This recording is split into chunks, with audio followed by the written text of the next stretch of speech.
Welcome to Royal Secret. Amidst today's culture of commodity aesthetics, no celebrity has provoked as much discussion of the public sphere as Meghan Markle, the Duchess of Sussex. We can recall that in recent days she was called by one of the key representatives of the media as a two-bit hustler of the adequacy complex. Such characterization leads to emergent issues of the criteria or metrics for categorizing and evaluating people, especially celebrities. Another woman who changed her field of work is Meghan Markle, who gave up a bright career of an actress in the popular series Suits and married the British Prince Harry. Meghan's introduction into royal responsibilities was marveled and judged, and her choice to step out of the royal duties for the quest for freedom is provoking debates about racism, privilege, and self-eruption of the mental health issue. The term two-bit hustler is meant to mean that the individual is considered to be of low caliber, a known recognizable character or scoundrel of sorts, more so because the subject is regarded as a low-grade con artist, who does not possess the goods to carry out the con but is forced to pull all sorts of shenanigans to achieve a mere goal as trivial as obtaining a two-bit coin.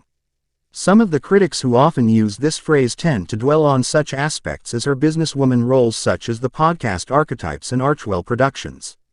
They claim that all her activities after leaving the royal family are squarely calculated to keep her relevant, rather than embark on a search for purposes she claims or seek closure for the royal abuse and anger proper to a princess.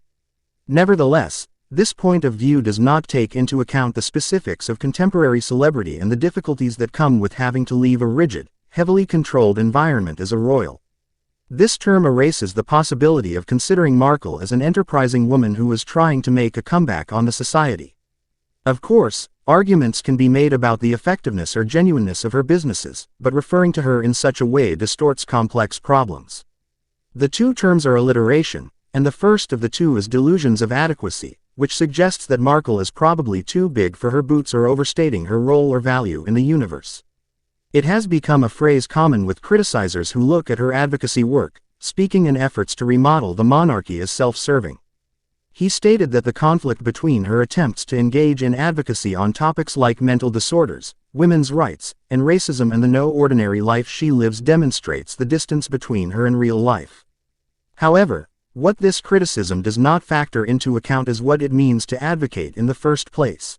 Thanks everyone for watching to the end. Don't forget to subscribe on latest developments on our channel.